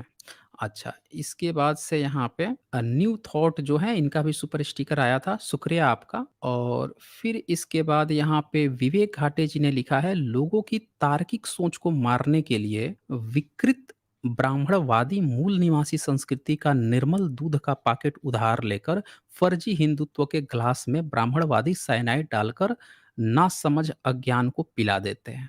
बिल्कुल सही कहा है आपने, बिल्कुल सही कहा है। हर चीज़ भारत से उठाया, वो तैमूर लंग वाला कहानी याद है ना? कि जो अग्नि पूजक थे, सारे मुस्लिम बन गए। जब गया उनके अग्निशाला में, तो बोला कि तुम लोग मुस्लिम हो? तो कह रहा है कि हाँ, मुस्लिम हैं। तो तुम लोग अग्नि पूजते हो? तो कह रहा है कि नहीं, नहीं हम नमाज़ पढ़ते हैं। तो कहा नमाज़ पढ़ के दिखा? तो नमाज़ पढ़ के दिखाया। तो कहा कि हम लोग तो काबे की तरफ नमाज़ करके पढ़ते हैं। तैमूर लंग बोला। तू तू क्या काबे की तरफ करके नमाज़ नहीं पढ़ता? तो कह रहा नहीं, हमारा तो काबा ये है, हमारा तो कल्बा जो है सूरज को दिखा के बोल रहा है, ये हमारा कल्बा है, ये हमारा अल्लाह है। तो ये ऐसे लोग हैं ईरान में कि ईरान में जब मुस्लिम बन गए 14वीं सदी में, उसके बावजूद भी ये लोग सूरज को देख के नमाज़ पढ़ते थे। काम वही करेगा ये। ये अभी भी क्या करता है, इसने पूरा बौद्ध मार्ग में घुस के मूर्ति पूजा-वूजा सब करवानी शुरू कर दी। अभी भी आग लेके हवन करवाता है। आग वाला काम नहीं छोड़ा इसने। अभी भी मूर्ति को भी देखिएगा, एक एक बना लेगा, एक लोटा टाइप का कुछ बना लेगा, उसमें आग भर लेगा और लगेगा आरती उतारने, आग दिखाना शुरू कर देगा। तो ये किसी भी धर्म में घुसेगा, करेगा आग वाला काम ही। समझ रहे हैं? ईरान में मुस्लिम बनने के बाद भी सूरज को देख के नमाज़ पढ़ता था। बोलता था यही हमारा कलबा है। भारत में यही किया, बुध को लेकर इसने अपना देवी-देवता बना लिया, उनको भी आग दिखाते रहता है, हवन कराते रहता है और ये पूरा सिस्टम बना के अब पब्लिक उसमें फँस गई। अरे! बुध की तो पूजा कर रहे हैं ना, अब पूजा का सिस्टम शुरू हो गया भारत में। भारत में पूजा-पाठ नहीं होता था, बुध की मूर्तियाँ ज़रूर बनती थी, शिल्प कला थी, ये पूजा करवाना शुरू कर दिया, आग दिखा-दिखा के। अब पब्लिक उसमें फँस गई। अभी देखिए, जितना पूजा-पाठ करवाएगा, आग का एक पोटली लेके जाएगा, सब लोग दोनों हाथ से आग के ऊपर ऐसे हाथ फेरेंगे और फिर सर पे लगा लेंगे। तो ये है ये। इनकी कहानी जाननी हो ना तो सारे ट्रैवलर्स की कहानी पढ़िए, पूरा एक-एक इनकी इतिहास निकल के सामने आ जाएगा। अच्छा, इसके बाद से जो है यहाँ पे गेडेम जी ने लिखा है जय भीम एसजे सर। जी, जय भीम आपको गेडेम जी, जय भीम आपको। और फिर यहाँ पे विकास चंद्र मौर्य जी ने मेंबरशिप लिया है, बहुत-बहुत शुक्रिया आपका मेंबरशिप लेने के लिए, विकास चंद्र जी। अच्छा, इसके बाद से यहाँ पे टेक्नो ट्रेडिंग जो है वो लिखते हैं एसजे सर, द्रौपदी स्वयंवर में कृष्णा के कहने पर द्रौपदी ने कर्ण को शूद्र कहकर रिजेक्ट कर दिया। कृष्ण जानते थे वो निशाना लगा लेगा, जातिवाद भाई कृष्ण। हाँ, तो मैं तो यही कहता हूँ ना कि जो लोग भी इस गलतफहमी में हैं कि कहते हैं कि महाभारत की लड़ाई धर्म युद्ध थी, मैं तो कहता हूँ कि महाभारत की लड़ाई अधर्म युद्ध थी। उसमें कृष्ण का चरित्र ही एक ऐसे कपटी के रूप में पेश किया गया जो हमेशा छल कपट करता है। आज भी जब आप फ़िल्में देखेंगे, तो फ़िल्मों में आप देखेंगे नायक एक होगा, लेकिन जो विलन होगा उसके अगल-बगल ढेर सारी औरतें होंगी, लड़कियाँ होंगी, लड़कियों में बड़ी दिलचस्पी होगी। तो कृष्ण का चरित्र ऐसे पेश किया गया है। ढेर सारी गोपियाँ हैं, ढेर सारी ये हैं, छल-कपट प्रपंच कर रहा है हर जगह। तो जातिवाद तो किया ही, ये तो इन लोगों ने सीरियल तक में भी दिखाया। इन्होंने साफ-साफ दिखाया। ये भी दिखाया कि वो जाके कर्ण को ही चूज़ करने वाली थी, मना कर दिया कि सूत पुत्र है। खुद सूत पुत बन के पूरा लड़ाई करवाया है। कृष्ण जो है पूरे महाभारत में सूत बन के लड़ाई किया है। मतलब सूत मतलब सारथी होता है। तो कृष्ण के जो कर्ण का जो पिता बताया गया, सूत कहा गया कि वो भी सारथी था। सारथी पुत्र है यानी नीच जाति का है। इससे एक राजकुमारी शादी नहीं कर सकती। जबकि कर्ण को जो है उसको वो दे दिया गया था, एक राज्य का, अंग का वो राजा बन चुका था, तो कर्म अब क फिर तो इनकी कर्म वाली थियरी ही फेल हो गई कि कर्म के अनुसार लोग क्षत्रिय बनते थे। अबे जब वो क्षत्रिय था, लड़ाई-वड़ाई कर रहा था, लड़ाई में जा सकता था, तो एक लड़की उसको स्वयंवर में रोकने से मना कर दिया कृष्ण। अब फिर कृष्ण जो है उसकी गीता ये पढ़ा रहे हैं दुनिया को कि कृष्ण ने कहा है कि भेदभाव नहीं होता। अरे पूरा का पूरा जातिवाद, वर्णवाद ही कृष्ण के नाम पर इन लोगों ने पैदा किया है और समाज में थोपा है। ये बिल्कुल सही कहा है टेक्नो ट्रेडिंग। अच्छा, इसके बाद से जो है यहाँ पे स्टबबॉर्न फ्री फायर जी का भी यहाँ सुपर स्टिकर आया है, शुक्रिया आपका। फिर यहाँ पे सुनील कुमार यादव जी यहाँ पे लिखते हैं, सीधे साधे मूल निवासियों को भ्रमित कर दिया गया, लोगों के दिमाग में ईश्वर का भय दिखा के स्थापित किया गया। ईश्वर मानो नहीं तो वह दंड देगा, ऐसा डर है लोगों में। हाँ, ये चीज तो है सुनील कुमार यादव जी, लेकिन ना इससे भी एक बड़ी बात पता है क्या होती है? आपने देखा होगा अक्सर, हाँ, कई सारे लोग जो हैं वो क्या करते हैं कि उनको एससी एसटी जो भारत के जो मूल निवासी लोग हैं उनसे बड़ा नफरत होती है। लेकिन अपनी चीज़ चलाने के लिए वो धीरे से बाबा साहब का नाम ले लेंगे और फिर आप देखेंगे कि एससी एसटी ओबीसी का एक बहुत बड़ा वर्ग जो है वो उनके चक्कर में भी फँस जाएगा। बस यही खेल ये लोग करते हैं। इन्होंने ईश्वर क्या था? अल्लाह में भी, मुस्लिम में भी घुस के इन्होंने उनके जो ईश्वर है या उसका जो अल्लाह है उसको उन्होंने पकड़ लिया। यहाँ पे बुद्ध मार्गों में बुद्ध पे घुस के बुद्ध को ही ईश्वर बना दिया, उसकी पूजा पाठ करवाने लगे। यहाँ के लोग इनके चक्कर में इसलिए फँसे क्योंकि वो बुद्ध को पहले से जानते थे। वो राम और वासुदेव को पहले से जातक कथाओं से जानते थे। वो जो शिवी की कहानी है, जो जितनी भी ये कहानियाँ सुनाते हैं महाभारत की, रामायण की, ये सारी जातक कथाओं में 20-20, 22-22 और 8-8 कहानियाँ जो है रामायण की, महाभारत की, इन सब मिलाकर महाभारत बनाई गई है। तो कहानियों को लोग पहले से जानते थे। इसने उनकी पूजा पाठ शुरू की। अब बौद्ध रहे नहीं समझाने वाले, बताने वाले, यूनिवर्सिटी सारी जला दी गई। तो पब्लिक इनको वो समझी ना कि यार कह तो ये हमारी ही बात रहा है। तो लोग इनके चक्कर में फँसे और ये अपना उल्लू सीधा कर लिया और बदले में जो नहीं इनके चक्कर में फँसा उसको अछूत बना दिए, पिछड़ा बना दिया और शोषण करना शुरू कर दिया। ये पूरा कहानी हुआ है। अच्छा, इसके बाद से जो है पंचवेदी कुमार जी का यहाँ सुपर स्टिकर आया है, शुक्रिया आपका पंचवेदी जी। और इसके बाद से जेम्स मार्स यहाँ पे लिखते हैं, आखिर भारतवासी बाबाओं के पास जाते क्यों हैं? अपने दुखों व बीमारियों के निवारण हेतु, लेकिन दुखों व बीमारी का निवारण किसने किया? किसने अगुवाई करते थे? हम भूले नहीं। बस करुणा व ज्ञान पर झूठ का कब्जा है। हाँ, बिल्कुल सही कहा है आपने जेम्स मार्स जी। यहाँ पे आदत पड़ गई है ना, एक जो चीज़ थी कि लोग जाते थे बहुत भिक्षुओं से अच्छा ज्ञान लेते थे। अच्छा ल ज्ञान लेते-लेते जो है यहाँ पे बुरे बाबा बन गए, बुरे लोग आ गए उस जगह को रिप्लेस कर लिए। तब से ऐसा सिस्टम पड़ा, गुरु की खूब महिमा। यहाँ पे गुरु की इतनी महिमा गाई गई कि लोग ऑटोमेटिकली फँसते जाते हैं। संजय कुमार जी लिखते हैं, मैं डॉक्टर संजय कुमार कानपुर नगर से हूँ, नमो बुद्धाय, जय भीम जी। बहुत शुक्रिया आपका संजय कुमार जी और डॉक्टर संजय कुमार जी। और रंजीत सोनटके जी का सुपर स्टिकर आया है, शुक्रिया आपका रंजीत जी। इसके बाद यहाँ पे राकेश कुमार जी लिखते हैं, ओबीसी तो नया चैनल खोल के बैठे हैं आपके खिलाफ। नहीं, ओबीसी के कोई बंदा जो है वो खोल के मेरे खिलाफ नहीं बैठेगा। ये धूर्त ब्राह्मण हैं और ब्राह्मण जो है वो ओबीसी भी बन जाएगा, एससी एसटी भी बन जाएगा, वो इस्लाम भी बन जाएगा, मुस्लिम भी बन के आता है। मैं कई को एक्सपोज़ कर चुका हूँ यहाँ। वो मुस्लिम बन के यहाँ पे आता है। कई सारे ऐसे ब्राह्मण जो हैं अपना मुस्लिम बन के आ जाएँगे, दलित बन के आ जाएँगे, एससी एसटी बन के, ओबीसी बन के आ जाएँगे। ये धूर्त लोग होते हैं।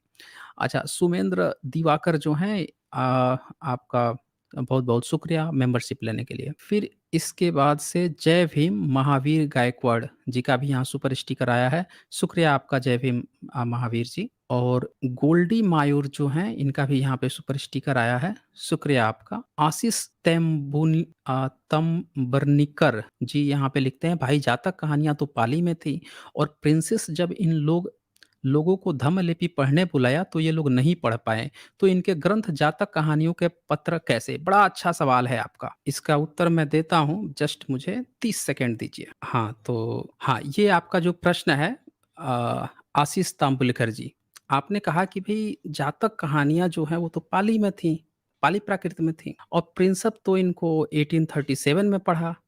तो भैया ये कैसे ब्राह्मण इसमें से चोरी कर लिए?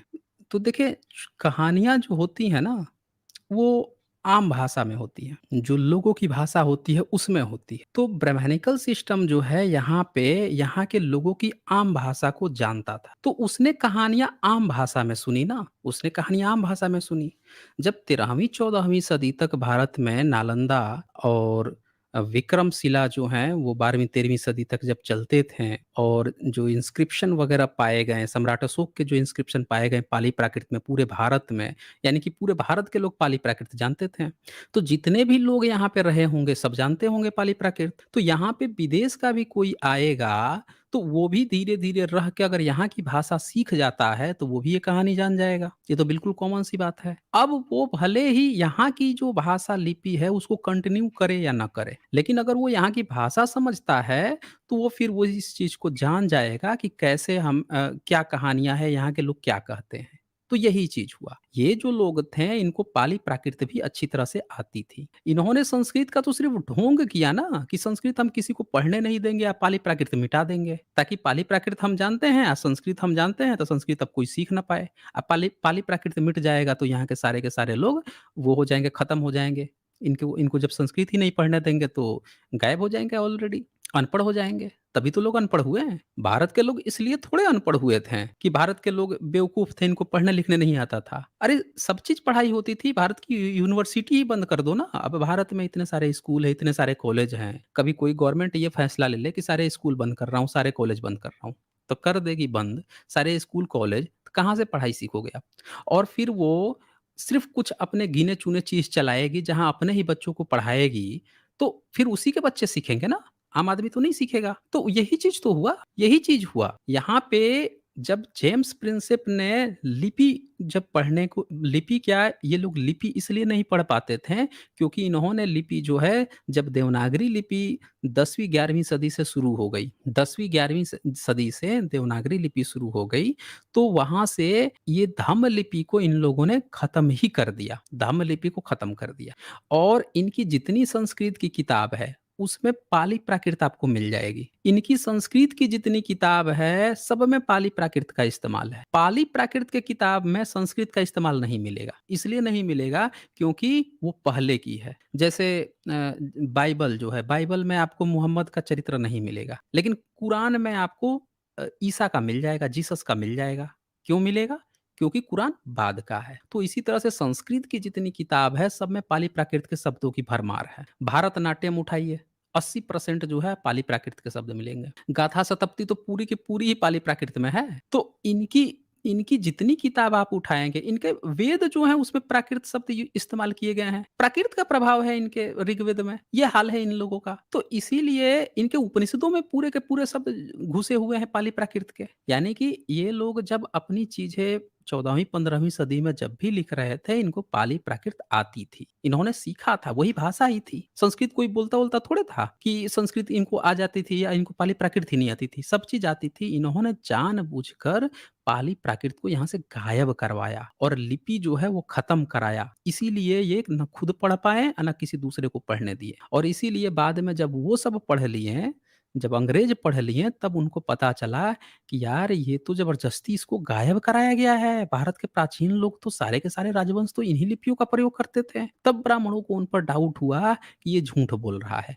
क्योंकि अगर वो इस देश का बंदा होता, यहीं का होता, तो अपनी चीज़ तो कभी नहीं गायब कराता। तब इनके सारे झूठ पकड़ में आ गए, इनके संस्कृत का झूठ पकड़ में आ गया। जब सम्राट अशोक का संस्कृत से वो पढ़ते थे, नहीं पढ़ पाते थे, नहीं पढ़ पाते थे। जब सम्राट अशोक का इंस्क्रिप्शन पढ़ लिए तब पता चल गया कि नहीं यार वो तो पाली प्राकृत थी, ये झूठ बोलते हैं कि संस्कृत सबसे पुरानी है, तब इनकी झूठ पकड़ में आई। तो इसीलिए ये जो आपका प्रश्न है ना कि जातक कहानियाँ पाली में थीं, ऑफ कोर्स थीं, लेकिन भारत में पाली प्राकृत 14वीं, 15वीं, 16वीं, 17वीं सदी तक चला है भाई साहब। ये तो हिंदी आने से पहले भारत के लोग कौन-सी भाषा बोलते थे? ज़रा सोचिए ना पहले। हिंदी अभी लाई गई है, सब लोग हिंदी बोलने लगे हैं। हिंदी बोलने से पहले लोग क्षेत्रीय ही भाषा बोलते थे ना और वो संस्कृत तो कोई बोलता नहीं था। ब्राह्मणिकल सिस्टम ये अच्छी तरह से बात जानता था कि संस्कृत जो है किसी को भारत में नहीं आती है, इसीलिए तो उसने राष्ट्रभाषा नहीं बना पाया। एक नई भाषा लेकर आया हिंदी, एक नया धर्म लेकर आया हिंदू। क्यों लेकर आया ये नया-नया धर्म, नया-नया लैंग्वेज? क्योंकि इसको भी पता है कि इसका ये जो प्रचार करता है वो भारत का कभी ना सिस्टम था, ना भारत का कभी कल्चर था, ना कभी धर्म था, ना कभी भाषा थी। उसको अच्छी तरह से पता है। इसीलिए उसको नई-नई चीज़ें लेकर आनी पड़ी। वैसी चीज़ों को जोड़कर जो भारत के बुद्ध मार्ग और सम्यक लोगों से जुड़ी हुई थी, वो चीज़ें लेकर आनी पड़ी। असलियत यही है दोस्तों। तो ये यहाँ से आप समझ सकते हैं कि क्यों जो है ये जातक कथाओं से कैसे और कब चोरी की है। अच्छा, इसके बाद से यहाँ पे XUVM एडिटर ये लिखते हैं, गुरु रविदास पर भी स्ट्रीम करो सर, एक जय भीम सर। हाँ, उन पे करता हूँ मैं। उन पे भी पेंडिंग स्ट्रीम है, जल्द ही करूँगा मैं। अनिल ग्रोवर जो हैं, इनका सुपर स्टिकर आया है, शुक्रिया आपका अनिल ग्रोवर जी। और फिर यहाँ पे सुनील कुमार यादव जी लिखते हैं, लोग डरते हैं भगवान को नहीं मानेंगे तो हमें सजा देगा। सभी लोग नहीं डरते हैं, सुनील कुमार गौतम जी, ये सभी लोग नहीं डरते हैं। ये मुझे लगता है कि जो बहुत ही जो कमज़ोर दिल का होगा ना, जो बहुत कमज़ोर दिल का होगा या जो बच्चा टाइप का होगा या हो सकता है कि डिबेट में झूठ बोलता होगा, वो ऐसी बातें करते। दरअसल कोई भगवान से नहीं डरता। मैं गारंटी देता हूँ ठोक के। एक बच्चा भी जो है ना, वो भी नहीं डरता है, कोई भगवान से नहीं डरता है। ये सिर्फ़ जो है आप समझें कि एक भ्रष्टाचारी को आप देखिए ना, भ्रष्टाचारियों को देखिए। भारत के जितने टॉप पोज़ीशन है, सब पे कौन बैठा है? ब्राह्मण बैठा है। उससे ज़्यादा धर्म कौन जानता है? उससे ज़्यादा ईश्वर-उश्वर कौन मानता है? और फिर भी सबसे ज़्यादा भ्रष्टाचार इन लोगों ने फैलाया। सबसे ज़्यादा धांधलेबाज़ी की, भारत के पिछड़ेपन का पूरा इतिहास इन्हीं के हाथ में है। तो जो जितने धार्मिक हैं, वो उतना ज़्यादा भ्रष्टाचार करता है। कोई नहीं डरता भगवान से। ये दूसरों को डराया जाता है बस, खुद कोई नहीं डरता, बस दूसरों को डराया जाता है। जैसे एक व्यक्ति जो है जब वो फँसेगा तब वो सामने वाले को कहेगा अल्लाह से डर या भगवान से डर, तुझे भगवान ये कर देगा, अल्लाह तुझे ये कर देगा। वो डराएगा दूसरे को, खुद नहीं डरता कोई। आप जो है मैं कह रहा हूँ कि एक सोने का वो बना दीजिए, एक सोने का रावण बना दीजिए और एक सोने का राम बना दीजिए। नहीं, एक पत्थर का राम बनाइए और सोने का रावण बना दीजिए और देखिए कहिए ब्राह्मण से कि दोनों में से एक चूज़ कर और पूछिए उससे कौन-सा चूज़ करेगा वो। वो सोने का रावण लेके ही भागेगा वो। कोई नहीं डरता। ये सब दूसरों को सिर्फ़ डराने के लिए भगवान नाम की चीज़ है। और इसके बाद से जो है यहाँ पे बुद्धा अर्श कुमार जो हैं इनका सुपर स्टिकर आया है। शुक्रिया आपका बुद्धा। तो चलें हम लोग आगे बढ़ते हैं। अच्छा ये यहाँ पे नर्मदा शवैतुल जी का भी यहाँ सुपर स्टिकर आया है। शुक्रिया आपका नर्मदा जी। हाँ, तो हम लोग बात कर रहे थे कि बाबा साहब ने एक जो चौथी समस्या बताई है भिक्षु संघ के साथ, वो क्या चीज़ है? वो भी हम लोग देख लेते हैं। यहाँ पे बाबा साहब ने कहा कि एक चौथी समस्या भिक्षु को लेकर है। भगवान बुद्ध द्वारा भिक्षु संघ की स्थापना का उद्देश्य क्या था? ये भी उन्होंने सवाल इसलिए खड़ा किए क्योंकि जब हम मॉडर्न जो समय है और वहाँ पे जब हम चर्चा करेंगे, तो आप देखेंगे कि जो भिक्षु संघ है या जो प्रचार की बात आती है, जो मैंने शुरू में बताया था कि आपको अगर किसी चीज़ को प्रचार करना होगा, एडवर्टाइज़मेंट करना होगा, आज की डेट में किसी को अपना ज्ञान का प्रचार करना होगा, तो आज बहुत से माध्यम हैं। आज इंटरनेट आ चुका है।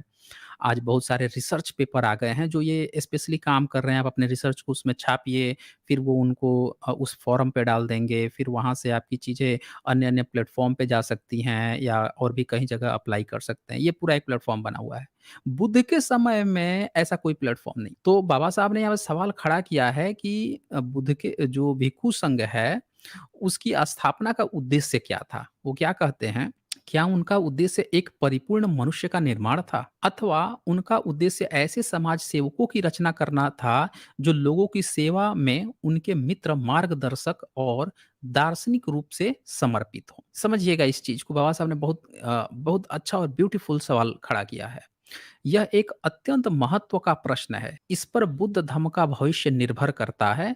यदि भिक्षु केवल एक परिपूर्ण मनुष्य मात्र है, तो उनके धम्म प्रचार कार्य में कोई उपयोग नहीं। ये चीज़ यहाँ पे अच्छे से समझिएगा क्या कहा है बाबा साहब ने। यह एक अत्यंत महत्व का प्रश्न है, इस पर बुद्ध धर्म का भविष्य निर्भर करता है। यदि भिक्षु केवल एक परिपूर्ण मनुष्य मात्र है तो, समझ रहे हैं ना? सिर्फ़ एक मनुष्य मात्र है, सिर्फ़ कोई भिक्षु बन गया और वो सिर्फ़ एक इंसान मात्र है और उसका धर्म प्रचार कार्य में कोई उपयोग नहीं। क्योंकि यद्यपि परिपूर्ण मनुष्य है, तो वह एक स्वयं तक सीमित स्वार्थी आदमी ही है। मतलब आप जो है बन गए, भिक्षु बन गए और आपका काम क्या है कि आप जो है सिर्फ़ भिक्षु बन गए हैं। अब फिर आपकी ज़रूरत क्या है? इस पर बाबा साहब ने सवाल खड़े किए। दूसरी ओर यदि वह समाज सेवक भी है, तो उसके बुद्ध धर्म की कुछ आशा रख सकता है? इस प्रश्न पर केवल सैद्धांतिक सुसंगति के हित में ही नहीं, वरन भावी बुद्ध धर्म के हित में भी निर्णय लिया जाना चाहिए। मैं आशा करता हूँ कि मेरा प्रश्न पाठकों को आगे जाकर उनके समाधान हेतु अपना योगदान देने के लिए जागृत करेगा। मतलब आप यहाँ पे समझ पा रहे हैं कि बाबा साहब ने जो सवाल खड़ा किया है कि भिक्षु संघ पे जो बातें होती हैं, तो यहाँ पे क्या चीज़ें उन्होंने बुद्ध ने क्यों भिक्षु संघ बनाया? भिक्षु का काम क्या है? क्या वो सिर्फ़ भिक्षु ही बन गया है इसीलिए भिक्षु बन गया? नहीं, दरअसल बौद्ध भिक्षुओं ने का जो मेन काम था, वो प्रचार-प्रसार का था, धम्म का प्रचार-प्रसार था और उससे ही रिलेटेड आज भी जो भिक्षु हैं, उनको तत्पर होना चाहिए। जो भिक्षु संघ है, उनका ये इस तरह नहीं है बाबा-ढाबा की तरह कि बाबा बन गए या वो बन गए, जाके वहाँ पे बस नमाज़ पढ़ रहे हैं, भाग दे रहे हैं या घंटा बजा रहे हैं या ये कर रहे हैं, ये काम नहीं है। भिक्षु संघ का एक बहुत तभी मैं कहता हूँ कि आज के जो भिक्षु संघ हैं, उनको उस ग्लोरी को याद करना चाहिए कि जिसके दम पर एक-एक, दो-दो बौद्ध भिक्षु किसी दूसरे देश में जाकर आप पूरे देश के देश को धम्म का उपदेशक बना देते थे। सोचिए वो किस लेवल पे पहुँच गए थे। तो ये इतना बड़ा प्रश्न है इसीलिए बाबा साहब को इस पॉइंट पे भी सवाल खड़ा करना पड़ा कि कोई सिर्फ़ भिक्षु इसलिए नहीं बन जाए कि हाँ भैया जा रहे हैं हम भंते बन जाते हैं बस बौद्ध मार्ग में, भंते बन जाएँगे।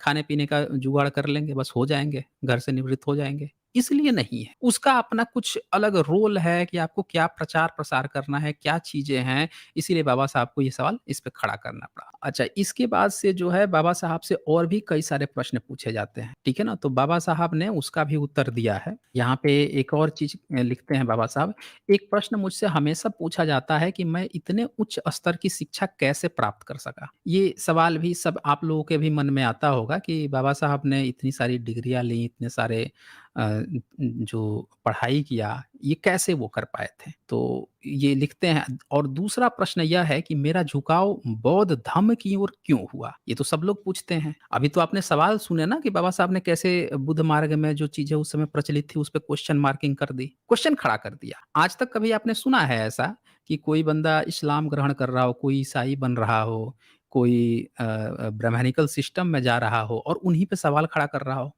कभी सुना है आपने? नहीं सुना होगा। लेकिन ये बुद्ध मार्ग, ये भारत के कल्चर की एक किंवदंती है कि बाबा साहब ने उस मार्ग को चूज़ किया जिसमें तर्क की प्रेफ़रेंस थी, जहाँ पे आपकी बात सुनी जा सकती है, जहाँ पे आप अपनी बात रख सकते हैं, जहाँ पे कहा जा रहा है कि कुछ भी अंतिम सत्य नहीं है। आप भी अपने प्रश्न एराइज़ कर सकते हो, लकीर के फ़कीर नहीं हो। इसलिए तो यहाँ पे वो कहते हैं कि दूसरा प्रश्न पूछा जाता है कि भई क्यों आपने बौद्ध धर्म की ओर झुके या क्यों इसको आपने ग्रहण किया? इसका उत्तर यहाँ मिलेगा दोस्तों। ये प्रश्न इसलिए पूछे जाते हैं क्योंकि मैं अस्पृश्य मानी जाने वाली जाति में पैदा हुआ था। पहले प्रश्न का उत्तर देने के लिए यह भूमिका एक उपयुक्त स्थान नहीं है, किंतु यह भूमिका दूसरे प्रश्न का उत्तर देने के लिए उपयुक्त स्थान हो सकती है, यानी बाबा साहब ने बुद्ध मार्ग ही क्यों चुना? इसके लिए बाबा साहब ने यहाँ पे उत्तर दिया है। अब इस चीज़ को थोड़ा समझिएगा। सीधा-सा उत्तर यह है कि मैं बुद्ध के धम्म को सर्वश्रेष्ठ मानता हूँ। कोई भी अन्य धर्म इसकी तुलना नहीं कर सकता है। ये बाबा साहब के शब्द हैं। समझिएगा इस चीज़ को। यदि विज्ञान को जानने समझने वाले किसी आधुनिक व्यक्ति को कोई धर्म ग्रहण करना हो, तो वह धर्म बुद्ध का धर्म ही हो सकता है। ये पॉइंट बड़े अच्छे से समझिएगा दोस्तों। यदि विज्ञान को जानने समझने वाले किसी आधुनिक व्यक्ति को कोई धर्म ग्रहण करना हो, तो वह बुद्ध का धर्म ही हो सकता है। मुझ में यह अटूट विश्वास 35 वर्षों से सभी धर्मों के सूक्ष्म अध्ययन के पश्चात दृढ़ हुआ है। मतलब बाबा साहब ये बात कहते हैं कि मैंने 35 साल लगा दिए हैं और तब जाकर इस चीज़ को बहुत अटूट विश्वास से इस चीज़ को मैं समझ पाया हूँ, तब जाके मेरा इस पर दृढ़ वो बना हुआ हूँ इस पे। बौद्ध धर्म के अध्ययन की ओर मैं कैसे प्रवृत्त हुआ, इसकी एक अलग कहानी है। पाठकों को जानने के लिए यह रोचक हो सकती है, यह सब यूँ हुआ। अब वो बताते हैं, पूरी एक कहानी बताते हैं जो आप लोग जानना चाहते हो बाबा साहब से, भैया आपने क्यों ग्रहण किया? तो उसके वो पूरा उत्तर दिए हैं, सुन लीजिए इस उत्तर को। मेरे पिताजी एक सैनिक अधिकारी थे, साथ ही एक धार्मिक व्यक्ति भी थे। उन्होंने मेरा पालन-पोषण अत्यंत कड़े अनुशासन में किया। अल्पायु से ही मैंने अपने पिताजी के धार्मिक जीवन में कुछ अंतर्विरोध पाए। हालाँकि उनके पिताजी कबीरपंथी थे, अतः मूर्ति पूजा में विश्वास नहीं करते थे। वे कबीर पंथ की पुस्तकें पढ़ते थे, तो यहाँ पे आप देख रहे हैं कि बाबा साहब के पिताजी जो हैं वो कबीरपंथी थे। अब बहुत सारे लोग ये प्रचारित करते हैं कि बाबा साहब के पिताजी जो हैं वो हिंदू थे और ये थे। नहीं, बाबा साहब ने भी जो कहा ना हिंदू परिवार में पैदा हुआ हूँ, तो वो पूरा एक ज्योग्राफिकल रीजन के कारण उनको कहना पड़ा था। क्योंकि सब लोग हिंदू-हिंदू कहते थे ना, मुस्लिमों का शासन था उससे पहले। वो सब गैर मुस्लिम कहते थे, गैर मुस्लिम मतलब हिंदू कहते थे। ईसाइयों का आ गया था, वो भी इनको हिंदू ही कहते थे या मुस्लिम कहते थे या ईसाई कहते थे, कोई ऑप्शन ही नहीं था तीसरा चीज़। तो इसलिए उनको कहना पड़ता था। अदरवाइज़ उनके पिताजी कबीरपंथी थे। अतः मूर्ति पूजा में विश्वास नहीं करते थे और मैं बार-बार बोलता हूँ कि मूर्ति पूजा भारत का पूजा प्रणाली नहीं है। चाहे कबीर हो, चाहे रैदास हो या फिर बुद्ध हो, कहीं भी मूर्ति पूजा नहीं है। ये मूर्ति पूजा जो है ब्राह्मणिकल सिस्टम का दिया हुआ एक एक आप समझिए कि एक विषाणु है, एक कीटाणु है। भारत में मूर्ति पूजा नहीं है, बुद्ध की शिल्प कलाएँ बनती थी, मूर्ति पूजा नहीं होती थी। और सुनिए, ये कबीर पंथ की पुस्तकें पढ़ते थे, साथ ही मुझे मूर्ति पू हाँ, मेरे भाई-बहनों व श्रोताओं को प्रतिदिन सोने से पहले महाभारत व रामायण के कुछ अंशों को पढ़ने को बाध्य करते थे। यह सिलसिला कई वर्षों तक चला। यानी कबीर पंथ का भी ब्राह्मणीकरण कर दिया गया था। कबीर पंथी लोग भी कबीर पंथ को तो मानते थे, मूर्ति पूजा नहीं करते थे, लेकिन रामायण, महाभारत वगैरह सब मानते थे वैसे ही।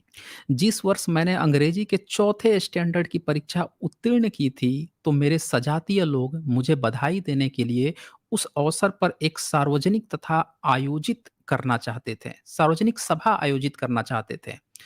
अन्य जातियों में शिक्षा की अवस्था की तुलना करने के लिहाज से जश्न मनाने का यह आयोजन मुश्किल से ही उपयुक्त अवसर था। किंतु आयोजनकर्ताओं ने यह महसूस किया कि उनके समुदाय में इस स्थान तक पहुंचने वाला मैं प्रथम लड़का हूं।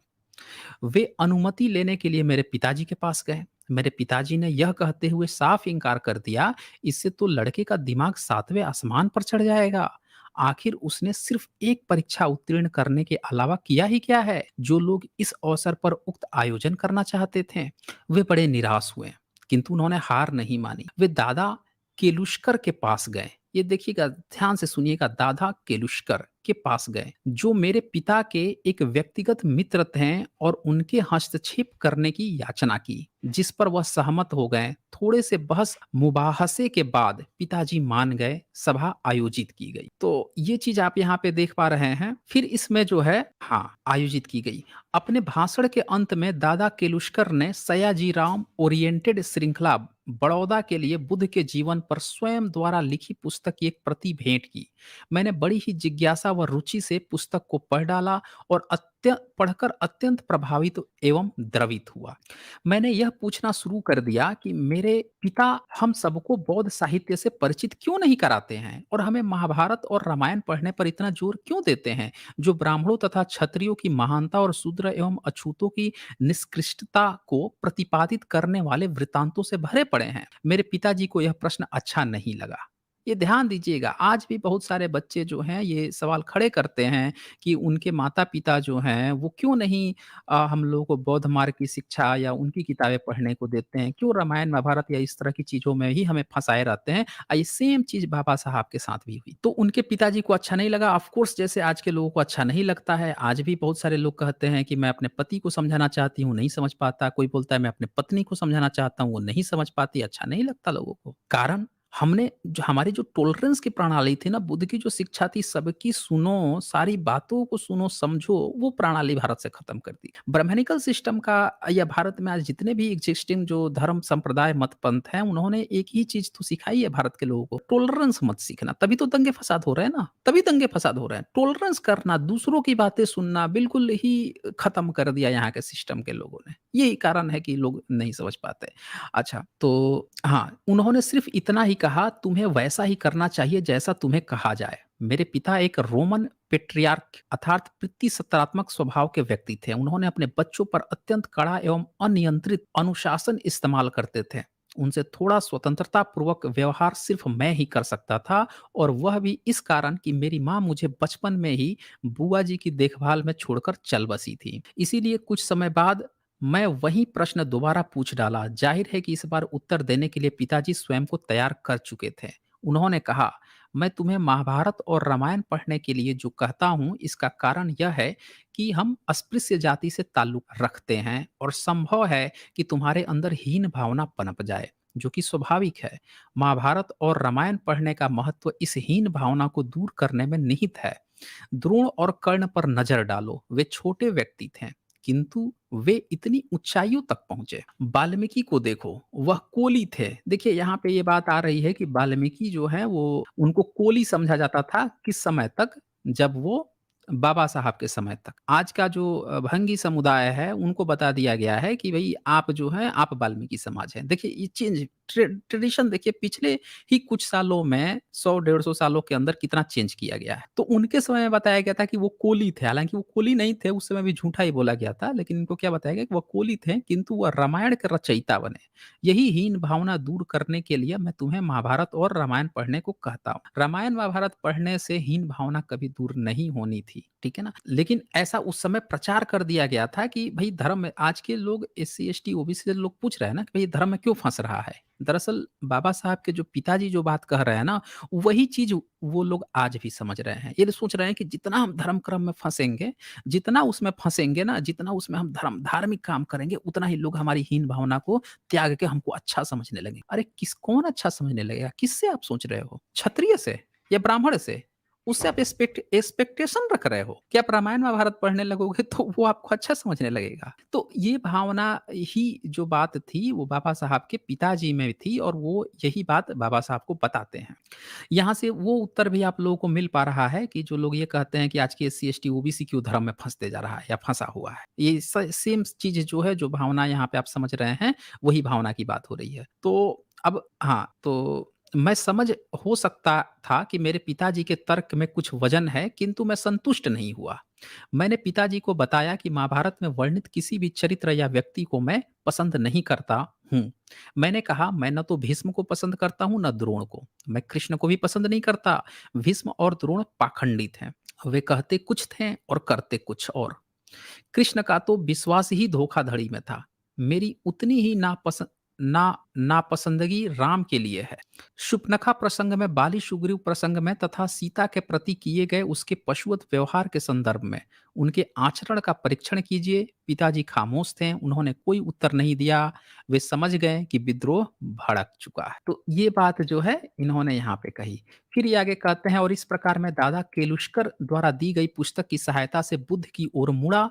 उस अल्पायु में बुद्ध की ओर खाली दिमाग लेकर नहीं गया था। मेरे पास एक पृष्ठभूमि थी और बौद्ध ज्ञान को पढ़ने में मैं सदैव तुलना और भिन्नता कर सकता था। यही बुद्ध और उनके धम्म में मेरी रुचि का प्रस्थान बिंदु है। तो यहाँ से आप समझ सकते हैं कि यहाँ पे बुद्ध मार्ग को वही अपना सकता है, वही समझ सकता है जिसके अंदर बुद्धि हो, जिसके अंदर तार्किकता हो। जिसके अंदर तार्किकता नहीं होगी, जो तर्क नहीं कर सकता, वितर्क नहीं कर सकता, वो बुद्ध धर्म को कभी समझ नहीं सकता। ये यहाँ से बाबा साहब भी यहाँ पे साफ-साफ बात कहते हैं, और बचपन से ही इस चीज़ को उन्होंने एक्सेप्ट किया था, तब जाके आगे चलकर वो इस चीज़ को अपनाए थे। फिर आगे ये लिखते हैं, इस ग्रंथ को लिखने की उत्कंठ अभिलाषा थी, उत्पत्ति भिन्न है। महाबोधि सोसाइटी की पत्रिका के संपादक ने मुझसे 1951 में बैसाख, फिर इसकी बताते हैं वो कि इस किताब को बुद्धा एंड हिज धम्मा क्यों लिखा।